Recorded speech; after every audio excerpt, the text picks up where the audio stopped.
thrilled to have you for our Shining Our Spotlight Wide or Show conference today. In the spirit of the Patients Program and Patient-Centered Outcomes Research, we're going to start with the voice of the patient, and I am going to introduce Sneha Dave to kick us off. Sneha?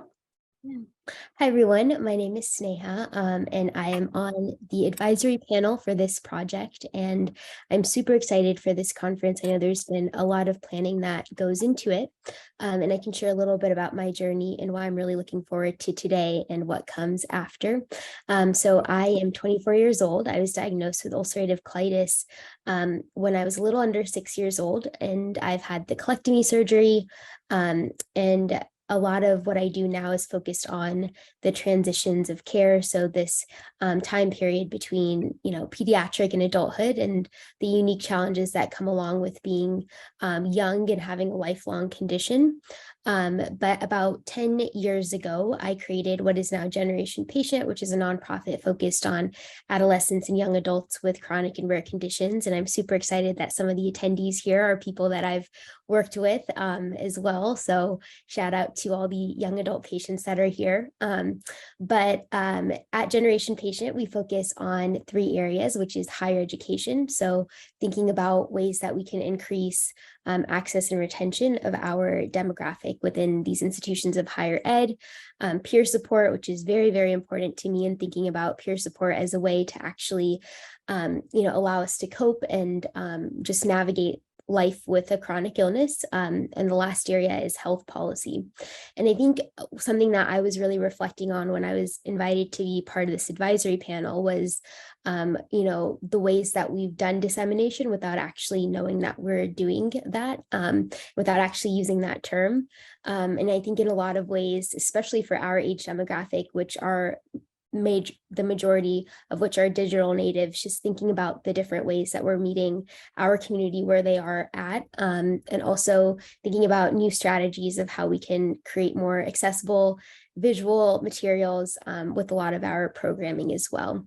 And so I'm really excited to sort of understand how dissemination fits in a wide variety of fields, because I know that it can mean a lot of different things. And I also know that it can mean a lot of different things in different fields as well. And so I'm really looking forward to the rest of this day. And I really, urge you all to think about what dissemination means to you and sort of reflect on the ways in which you might have been disseminating important information to communities without actually knowing that, and how you can contribute those sort of experiences to the conversation today. So again, I'm super honored to be here, and I can't wait for the rest of the day. Thanks so much, Sneha. And again, welcome to all. I'm going to turn it over to Joe. It's great to see familiar faces and some new ones to be part of this conversation. And Joe is going to lead us through our introductions and the first portion of our agenda. I'll go and turn it over to Gerard Charlot, and we'll let our advisory board for show introduce themselves. Gerard? Hi, good morning, everyone. My name is Gerard Charlot, and I'm the CEO and co-founder of Adhini. And what Adhini does is, for medical researchers, we accelerate clinical trial recruitment by empowering communities with the technological and data infrastructure to inform, identify, and enroll BIPOC patients. Thank you, Gerard. Yeah, thank you. Janice, would you like to introduce yourself, please? Sure. My name is Janice Tefty, and I identify as a patient partner, and I am engaged in health systems research at multiple levels, as well as measurement and guidelines.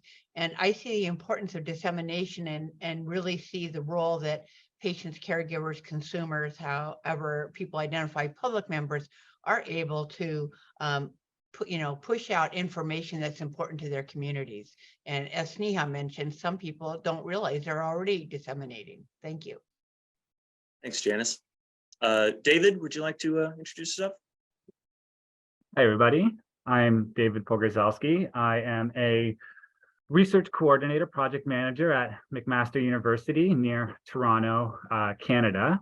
I am a project manager on a PCORI funded trial that's towards the end stages. We're working on disseminating a lot of our findings actually right now. I've been in research at McMaster for about 12 years. really excited to be a part of this panel and share any information that I have that would be helpful to everybody here. Thanks, David. Cynthia? Would you like to go ahead? Hi, everyone. I'm Cynthia Bauer. I'm the director of the Horowitz Center for Health Literacy, which is a research center at the University of Maryland School of Public Health. I've been on the advisory board and really happy to have health literacy included in a discussion of dissemination. Thanks, Cynthia. And Brian? Good morning. Brian Mittman. I'm a scientist, researcher based at Kaiser Permanente, Southern California. I have additional affiliations with the Department of Veterans Affairs, UCLA, and USC. My work is in implementation science, which means dissemination implementation is my focus. But I learned long ago that it takes three major groups to tango, so to speak.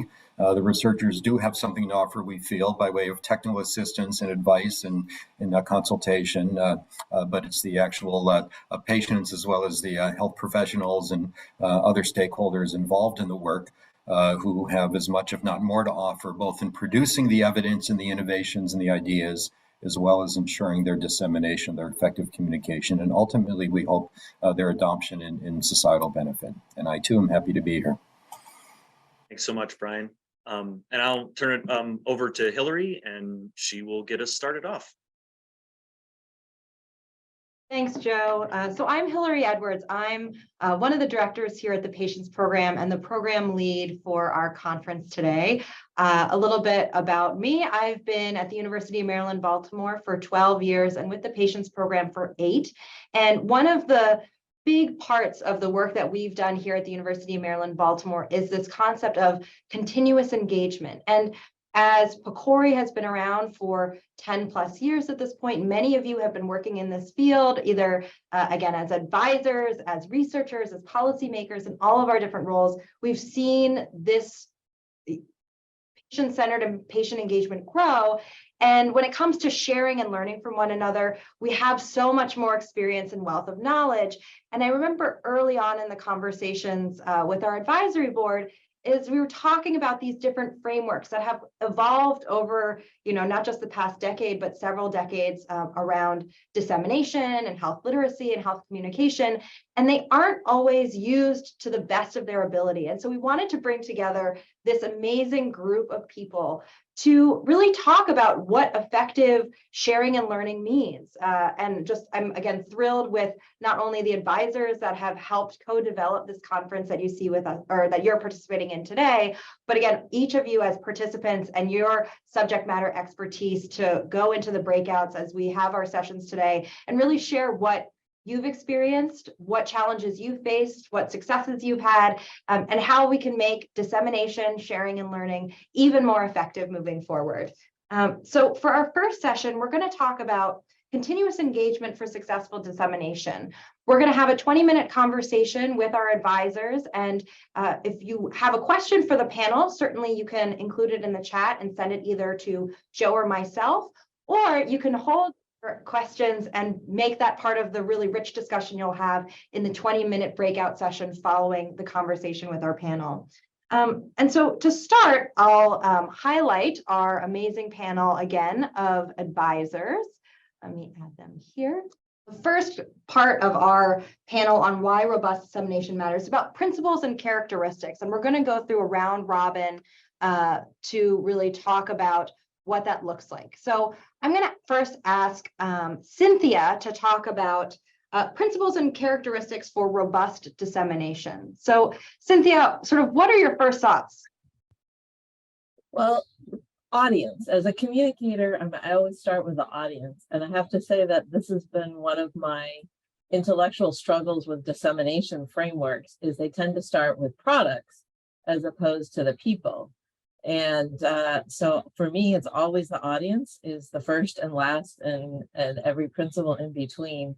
And you have to start with who you want to communicate with. And then you can ask, like, what does your product have? What relevance does that product have for them? As opposed to starting with the product and saying, oh, I've got this product. Now I want to get it to somebody. Who can I do that with? Thanks, Cynthia. Gerard, we talk about audience. Well, so Cynthia mentioned audience being really the primary, you got to figure that out first before anything else. But how do you your audience is. And when you have different audiences, then how does that, how do you think about the different deliverables that you might have or the different materials that you would create for that communication? Well, our approach has always been this, is that you have to meet people where they're at. And that means engaging those communities and engaging the people where they're at. And so back to what Cynthia was saying, when you're looking at the differences in audience, it's not just understanding,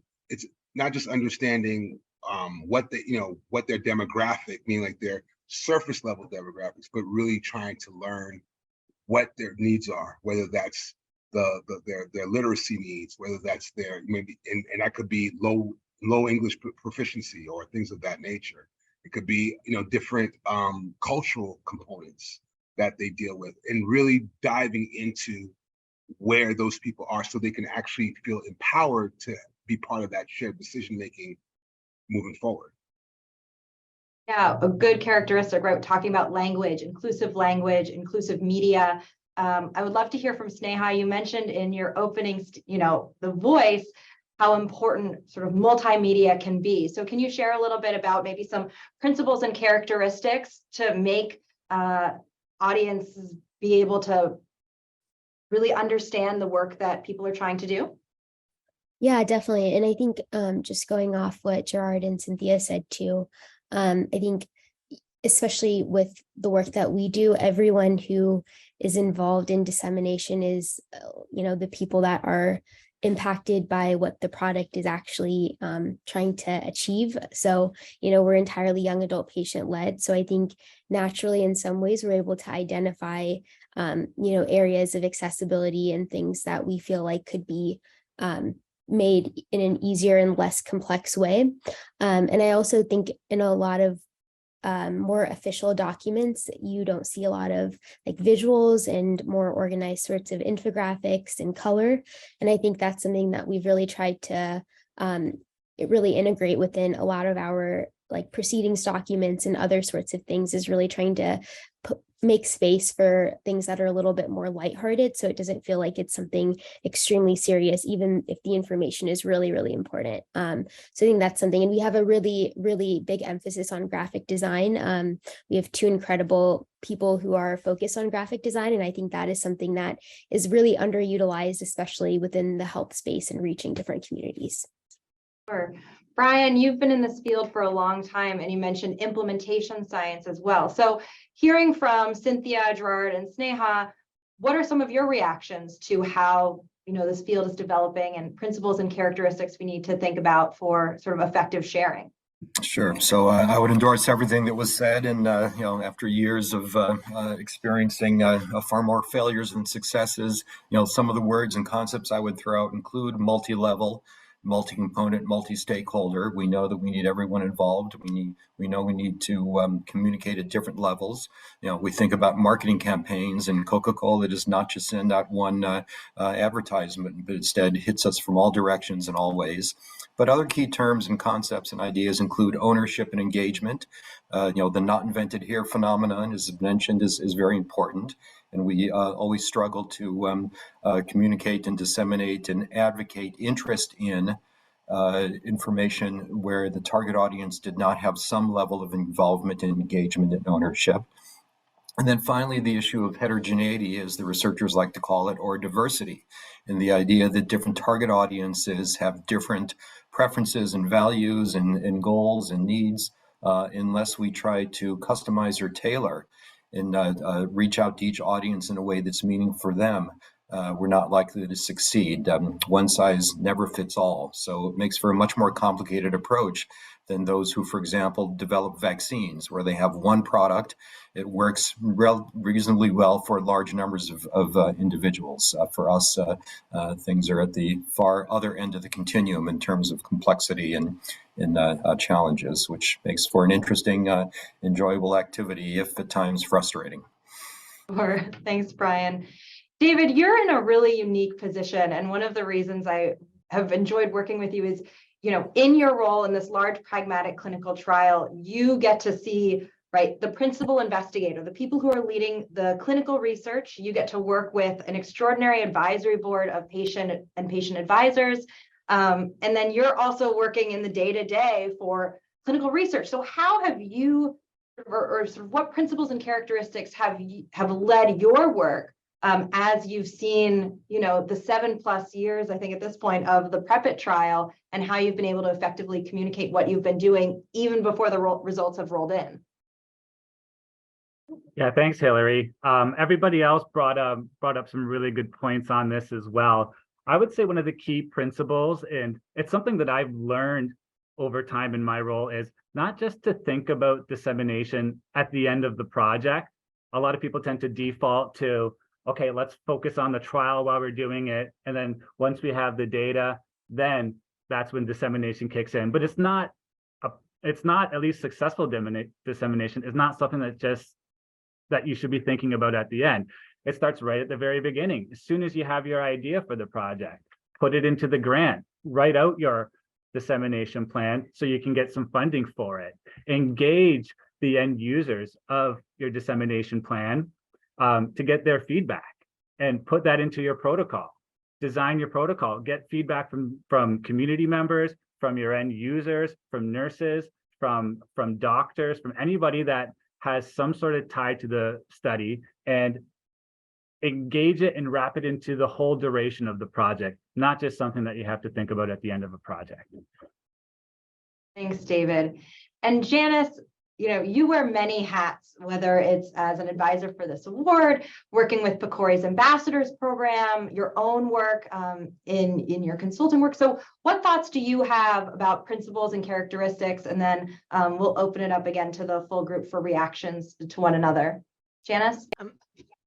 Thank you. I wanted to thank everybody, because I'm like, oh no, what am I going to say? Everybody's saying what I really feel is important. I do believe the visuals are very important, that they're eye-catching, that the title is important, and that it's culturally responsive, I guess is the best way to put it.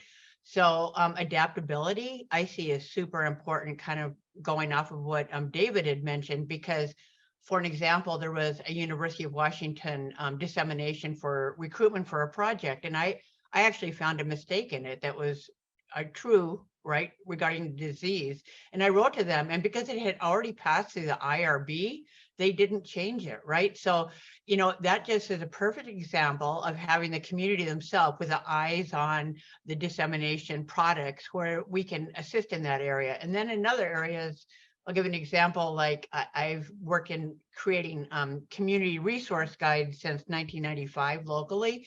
And I realized there was quite a large number of Muslims from different countries that were moving here. And by adapting a fairly, it can be used by the public resource guide for emergencies. I called it the Muslim Emergency Resource Guide, because it also offered how to connect with communities of the different various ethnic groups. And so I've heard from multiple people that they were excited in the clinic or even in the community, being able to give people this as a hard copy. It is online, but it really meant something to them when they weren't necessarily connected to the community. Say, oh, I have something that might be able to help you. So sometimes very tailored is important for the product, and sometimes being broad and colorful and visual, I think actually always is. But I also can say is I think adaptability, where people have an opportunity to modify to that and it's approved or whatever, if it needs to go through that process. Thank you. Thanks, Janice. There are 3 other threads, that each of you have spoken about. So one is accessibility, right? The adaptability, making sure that the audience sort of aligns and the language that you're using aligns with that. Collaboration and partnerships in order to ensure the materials that you're creating will, are culturally appropriate and effective for the communities that you're trying to serve. And then ethics. And so, what dissemination ethical, or like, what are some of the considerations when we think of ethics for, and David, you mentioned it's not just at the end where you're sharing sort of the research results, but, what do you think of in terms of ethical dissemination or ethical sharing? And I'm going to first ask Gerard specifically because of your work with ID Heaney and working with diverse populations, and then the rest of our advisors, interested to hear your thoughts either again about ethics or some of these other threads that are being intertwined. Ethical will usually, before you even say ethical, you should probably say empathetic. And you should definitely think about, what do they need to know? like what's really going to be impactful. Meaning that you want to share as much, of course, but you want to be as transparent, you want to be as empathetic to how they're going to receive this, which means that if you have more of the community involved in the dissemination process and actually the entire process, there's the ability to have a full understanding, or at least a clear understanding of how you could not just ethically provide them the information, which are the facts, of course, but do it in an empathetic way. Others, reactions? Do I just, I was gonna say, do I need to raise my hand? And then David, you can follow up. Okay. Well, and I want to bring out an ethical dimension that doesn't usually get addressed, because my health literacy colleagues and I talk about giving people a barrage of information or a lot of information they can't understand or won't understand, because it so much is actually an unethical practice itself.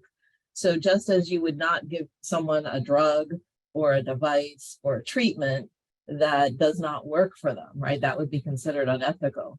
That it's equally unethical to just dump a bunch of information on them that they can't understand or use. And that's not typically an ethical dimension that most people put into their calculation and really talk about. But that's a hot topic for us in the health literacy space. David and then Brian. And Cynthia makes a really good point. Let's keep in mind that when you're doing a research study, whether it's a small, simple questionnaire or whether it's a really complex trial, that the participants are providing their time, their energy, oftentimes costs, a lot of resources into this trial. To me, in order to acknowledge that amount of effort that they put in, it seems like you have to acknowledge it by having a broad dissemination plan. If you just simply publish a paper and then move on to the next project and that's it, and the word doesn't get out about it, well, to me, that doesn't sound super respectful of the participants' time, all the effort that they put into the project, right? But if you really put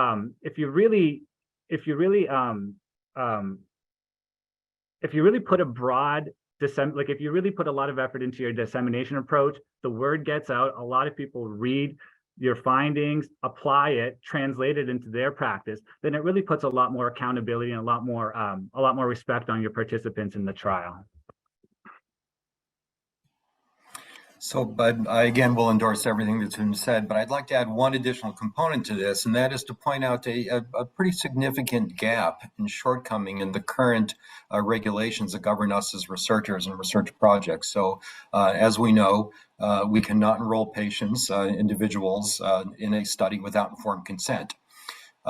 Equally important, in my view, in terms of ethics, is that we should not be allowed to conduct research without a commitment and a plan to return the results of those studies to the participants in a plain language manner, in a way that they can understand based on their preference.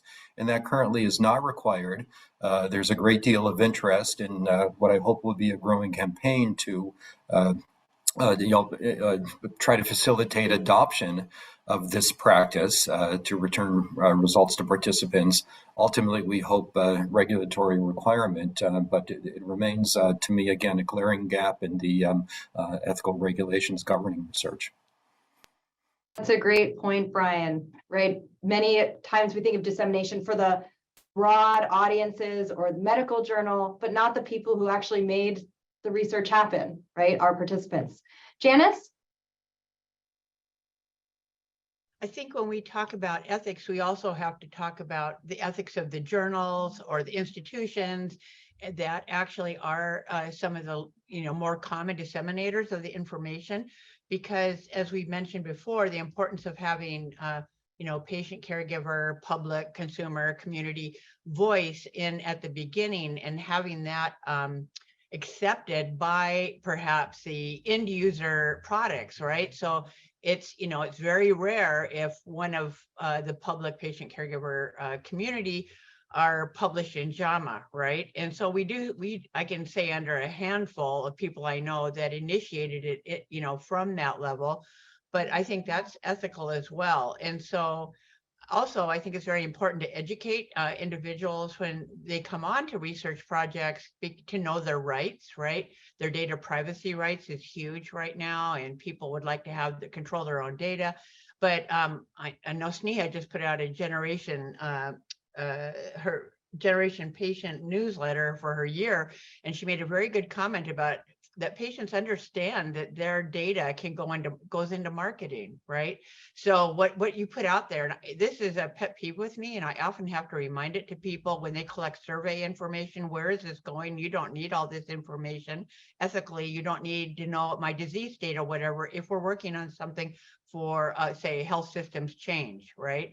And so it's sad that it comes up to us, and I've even argued with the funders about it. I shouldn't say that, but I have. I said this should be in IRB if they're asking these questions, right? Even on a survey. So Sneha, and then, or Sneha, if you want to go, and then Brian, if you want to wrap up this particular section before we move in. So Sneha, thoughts? Yeah, definitely. I think echoing what everybody said, and I also just want to add in the pediatric angle too. I think there's a lot of times where we think that kids and adolescents don't understand a lot of what's happening with their health or within, if that's clinical research. And I think that ideology needs to shift a lot. And so when I think about ethics, I also think about engaging children and younger people who aren't often as informed about what's going on, but very much have, I think, in a lot of ways, the capacity to be informed. And so, what can dissemination look like for kids and adolescents? Is that peer groups, or are there different methodologies that just have not been explored, but that need to be, because again, I think we really don't acknowledge how much kids and adolescents, those under 18, actually can and want to understand, but just aren't given the same sort of mediums to do so.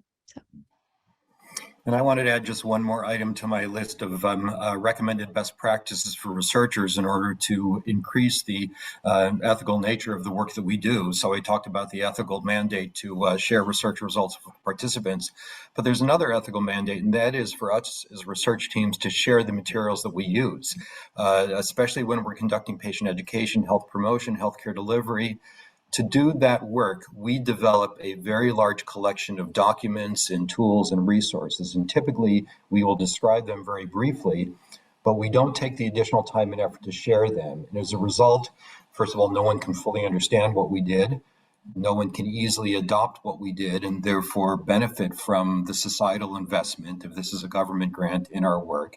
And it's simply a wasted effort. So the ethics of fully sharing and making available all of the materials that were used in a study and all of the materials needed to take advantage of and act on the results of that study, again, I would add to the list of mandatory best practices for which we have a pretty glaring gap now in the ethical rules and requirements of funding agencies. Thanks, Brian. Any final thoughts on this portion of our conversation this morning from our other panelists? Cynthia. I raised my hand this time. Yeah, I think, what David was talking about in their context should also kind of be highlighted is that, and this also leads to people just kind of cramming a lot of information into a particular, dissemination product, is you think, okay, I got one shot, right? I've got to cram everything into my, even if it's a video or, something that's a little more engaging, or my infographic.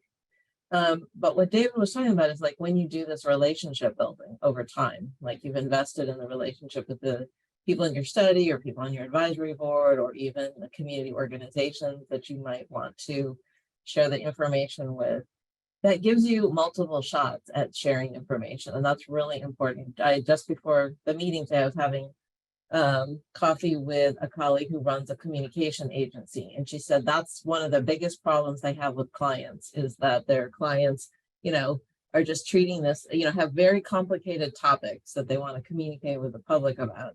And they don't think about that they really are in kind of what the long run is, like that bigger time frame that they have, and that they might have to chunk this up and really take more of a campaign mindset to this rather than I've got a product.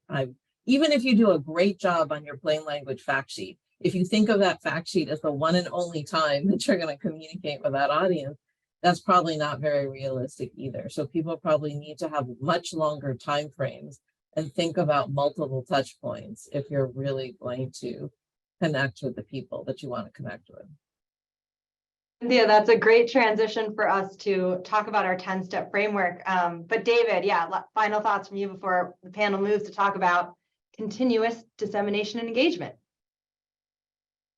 Yeah, sorry, I just wanted to add one last thought. Even if you take that one-shot approach, right, you still have the opportunity to evaluate the success of your one shot, right? And if you look and you view the end users and you see that your product isn't being taken up by the end users, then that gives you an opportunity to bring it back to the round table and generate more discussions. What didn't work about your dissemination plan? Again, bring in additional collaborators for some feedback, and then try another approach. It doesn't just end after you do one shot, but you have the opportunity to evaluate it, tweak it, and then take an alternative approach. And that's where bringing in collaborators could really be key and important as well. Thanks, David.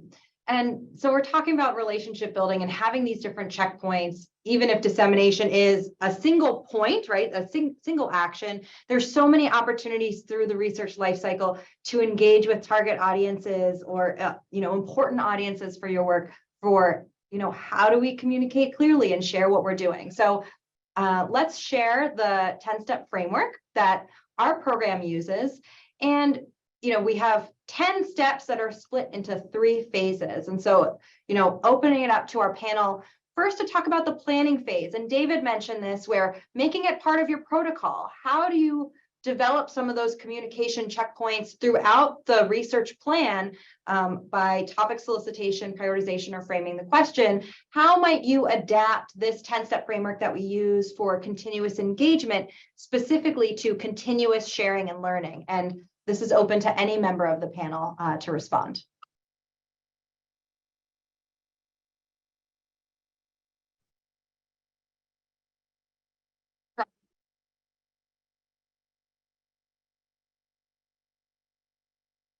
Gerard, do you have some initial thoughts? Yes. Actually, yes. So this is what we were talking about earlier, where how do you ethically, or can you even begin the empathy for a community or for patients if you don't know who they are? You don't interact with them, you don't engage with them, you don't know who they are.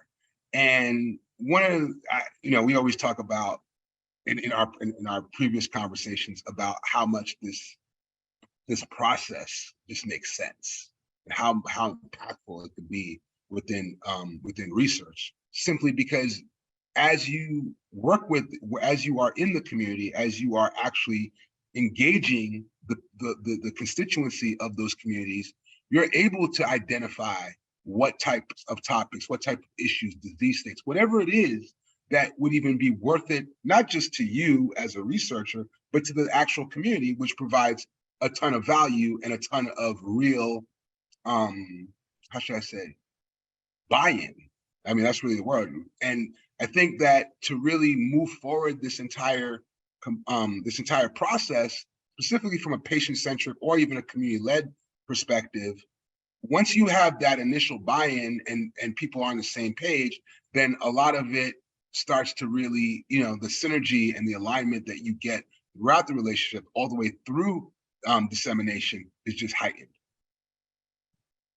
Thanks, Gerard. Janice?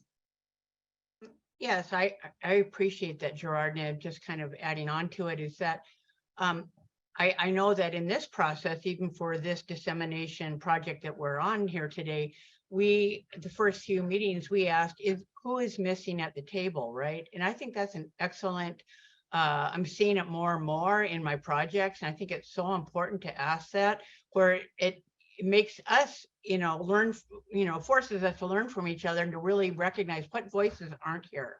And then also, I like the human-centered design approach, which can bring in a lot of this, and empathy is part of that, but it's also ideation. So the fact that people have an opportunity to give early on, that's kind of encompasses the 3 areas in the phase, the planning phase, how to be able to ideate in a safe and brave space, to be able to bring forward information or ideas and not have them shut down immediately, but have opportunities to discuss them. Thank you. Oh, and just to highlight, I'm gonna get back in real quick. No, definitely what Janice was saying, but I want to bring back something that Brian said earlier. We can't do this by ourselves. I think that approach is over. That you can't do it by yourself.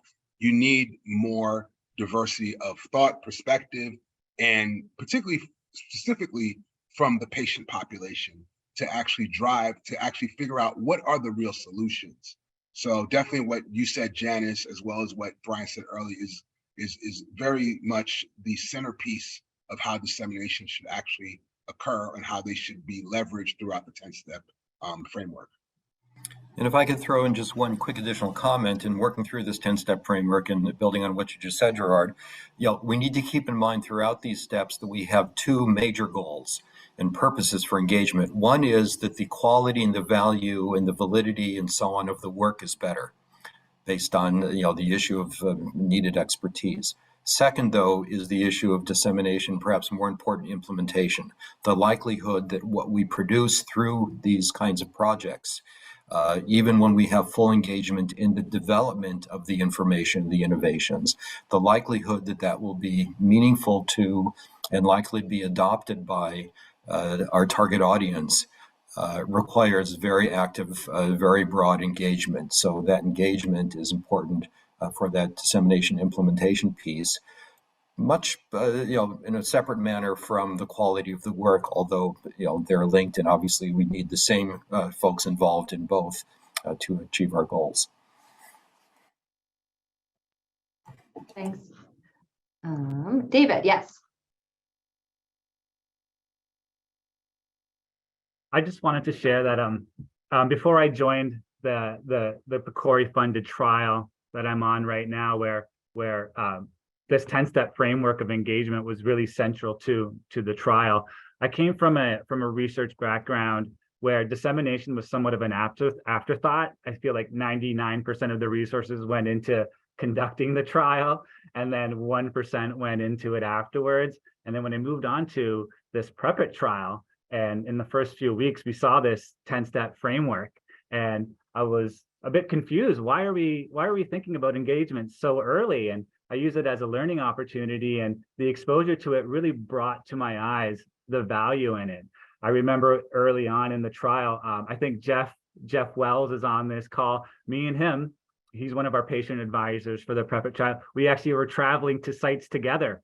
We were in Florida. I think we were in a few other locations. And I could see the value it brought with some of the questions associated, with consent forms and the best way to do consent, and the patient perspective that he could offer to the research coordinators. A lot of them are brand new research coordinators, never did a consent in their lives, didn't know how to do it. He could give a vantage point from something that I just couldn't see, nor whoever else we were traveling with could see. And that's kind of when it really dawned on me. It was somewhat of a moment where I realized, this is important. We really do have to start thinking about it early on. And a lot of our other engagement efforts, like doing monthly round calls and inviting the team and inviting different collaborators to them, inviting end users, like the pharmaceutical companies that are going to be using the products in our trial to these, really did help with our dissemination plan. I could see it much more clearly now than I could, 5, 6, 7 years ago when I was starting on it. Thanks, David. And of course, that bridges us right into our breakout sessions to talk sort of more in depth in our small group discussions about the 10-step framework. As you saw in the 10-step framework, step 10 is dissemination. But as you've heard from our panel, really the consideration about communicating with our audiences starts at the beginning, right? Of who's not at the table, who do we need to bring to the table in order to ensure we're becoming the trusted messengers for the work that we're doing.